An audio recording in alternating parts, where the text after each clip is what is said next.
बिस्मिल्लाहिर्रहमानिर्रहीम अस्सलामु अलैकुम रहमतुल्लाह। Chief justice of Pakistan justice Qazi Faez Isa की जानिब से आज भी ये गठजोड़ बना के शहबाज शरीफ के साथ और इस हुकूमत के साथ इसको नवाजने का या इसको नंबर गेम पूरे करवाने का सिलसिला जारी और सारी है। और काजी फाइज ईसा की जानिब से मंडे वाले दिन, पीर वाले दिन, ये हफ्ता शुरू होते ही जो 3 नशस्तों का तोहफ़ा दिया गया इस हुकूमत को, शहबाज शरीफ को, नवाज शरीफ को, ये असल में काजी फाइज ईसा ने चंद दिन पहले जो मैसेज कन्वे किया था कि मैं अगर मुझे एक्सटेंशन ना दी तो मैं चढ़ाई कर दूंगा, मैं हमला कर दूंगा। उसने फिर ब्यूरोक्रेट्स को नहीं बख्शा, जर्नलों को नहीं बख्शा, हुकूमत को नहीं बख्शा, इस्टेब्लिशमेंट को नहीं बख्शा, उसने किसी को नहीं बख्शा। और जनरल बहुत सारे जर्नलों के ऊपर जो है इन्होंने हमला कर दिया काजी फाइज ईसा ने। अब काजी फाइज ईसा ने जब हमला किया तो वहाँ पर टलियाँ खड़क गईं और वहाँ पर ख़तरे की घंटियाँ बज गईं और काजी फाइज ईसा के ऊपर से हाथ उठा लिया गया। तो काजी फाइज ईसा ने अब दोबारा से पैगाम भेजा है, दोबारा से मैसेज कन्वे किया है कि आज भी मैं तैयार हूँ आप लोगों की खिदमत करने के लिए, आप लोगों की सर्विस करने के लिए। आज भी मैं सब कुछ करने को तैयार हूँ, इमरान खान को बाहर रखने के लिए, सिस्टम से बाहर रखने के लिए, इमरान खान को जेल में रखने के लिए, और ये जो हुकूमत है इसको एक्सटेंशन देने के लिए। देखें, इसमें बराह रास्त फ़ायदा तो वैसे शहबाज शरीफ का है, नवाज शरीफ का फ़ायदा नहीं है। लेकिन शहबाज शरीफ जितनी देर तक बना के रखेगा इस्टेब्लिशमेंट के साथ, उतनी देर तक वो हुकूमत के अंदर रहेगा। और इस्टेब्लिशमेंट ने अब अपना हाथ खींच लिया है काजी फाइज ईसा से। काजी फाइज ईसा ने हुकूमत को आज भी पैगाम भेजा है कि, और ये 3 नशस्तों का जो तोहफ़ा दिया है काजी फाइज ईसा ने, हालांकि वो तो बनती है अगर फॉर्म 47 के मुताबिक अगर सही उस बारे में वो कर ली जाए, काउंटिंग कर ली जाए, तो उसमें तो बड़ा क्लियर और वाज़ेह हो जाता है कि ये तमाम की तमाम सीटें पंजाब के अंदर जिस तरीके से झुरलों पर आ गया। और सबसे बढ़कर जो कमिश्नर रावलपिंडी लियाकत चट्टा की प्रेस कॉन्फ्रेंस है वो इस बात का सबूत है। अब इससे बढ़कर और क्या एविडेंस हो सकता है, इससे बढ़कर और क्या शवाहिद हो सकते हैं, या इससे बढ़कर और किसी का दावा, क्लेम या स्टेटमेंट क्या हो सकता है।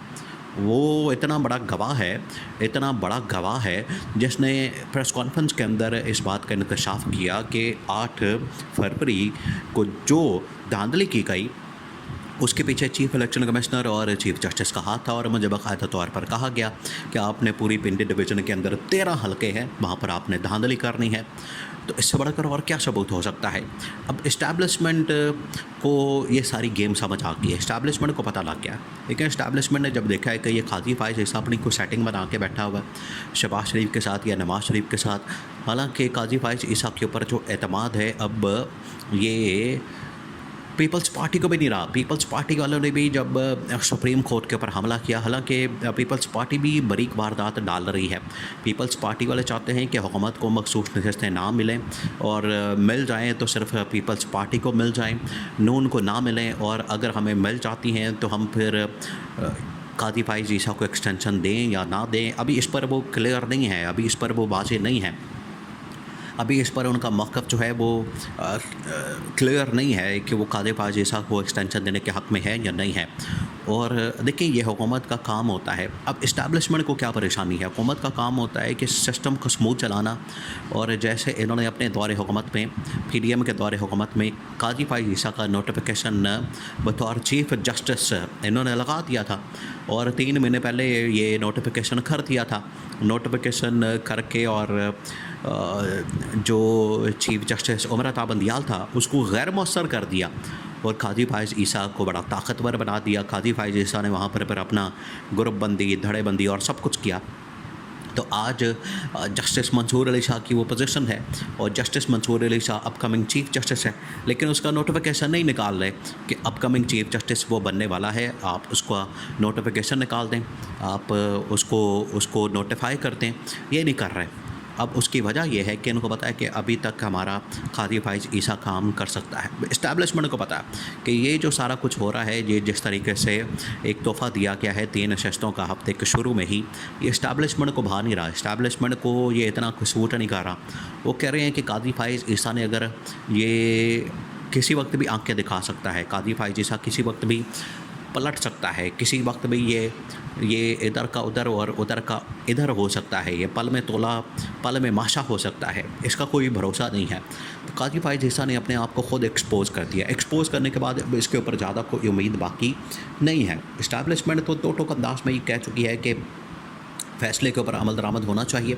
इसी वजह से इलेक्शन कमीशन ऑफ पाकिस्तान ने पहले ये बात की कि हम सुप्रीम कोर्ट के फ़ैसले के ऊपर मनोअन अमल करेंगे, मनोअन अमल दरामद करेंगे।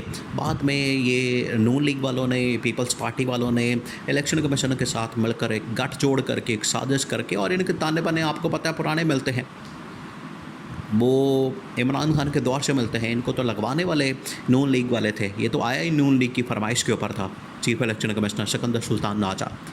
लेकिन इस्टेब्लिशमेंट ने इस बात का फ़ैसला कर लिया है। इस्टेब्लिशमेंट की जानिब से ये फ़ैसला अब अटल हकीकत बन चुका है। देखिए, इस्टेब्लिशमेंट जहाँ पर इस वक्त पाकिस्तान के हालात को मद्देनज़र रख कर सोच रही है, आलमी सतह पर जो पाकिस्तान की पोजीशन है उसको देखा जा रहा है, और साथ ही देखा जा रहा है कि पाकिस्तान किस तरह से जो मौजूदा बहरान है, वो चाहे सियासी बहरान हो, वो चाहे मुआशी बहरान हो, वो चाहे अदालती बहरान हो। देखिए, ये हुकूमत के बहुत सारे वज़ीर आजकल धमकियों पर धमकियां दे रहे हैं, और जजेस को धमकियां, जो सिटिंग जजेस हैं। शहबाज शरीफ ने सिटिंग जजेस के ऊपर पहले हमला किया, उसके बाद नवाज़ शरीफ ने हमला किया, उसके बाद मरीम नवाज़ ने हमला किया, पूरी नून लीग, फिर बिलावल भुट्टो ने आके पार्लियामेंट के अंदर, कौमी असम्बली के अंदर खड़े होकर सुप्रीम कोर्ट के ऊपर हमला कर दिया।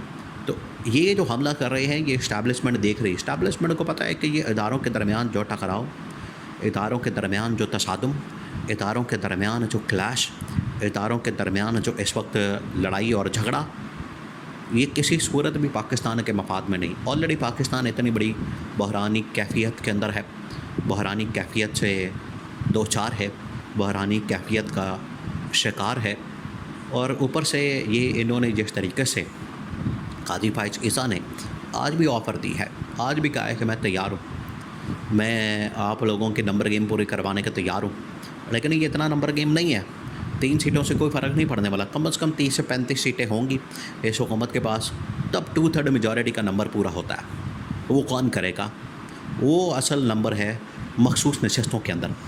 मखसूस नशस्तों के अंदर ये असल नंबर गेम छुपा है, जो कि इमरान खान को मिल गई। इमरान खान के हक़ में फ़ैसला आ गया। तो इस्टेब्लिशमेंट अब चाहती है कि अगर हमने नून लीग और पीपल्स पार्टी को मखसूस नशस्तें दिलवा दी, ये तो बिल्कुल आप पे से बाहर हो जाएंगे, कपड़े फाड़ देंगे, और ये छत पाड़ के निकल जाएंगे, और इनके दिमाग को चढ़ जाना है इक़्तिदार और ताकत और पावर का नशा, और ये फिर किसी को नहीं छोड़ेंगे। इनको कंट्रोल करना बड़ा लाजमी है, और इमरान खान को एक ऑप्शन के तौर पर रखना और इमरान खान को मखसूस नशस्तें देना, ये अगर हम रखेंगे तभी ये हुकूमत कंट्रोल में हमारे रहेगी।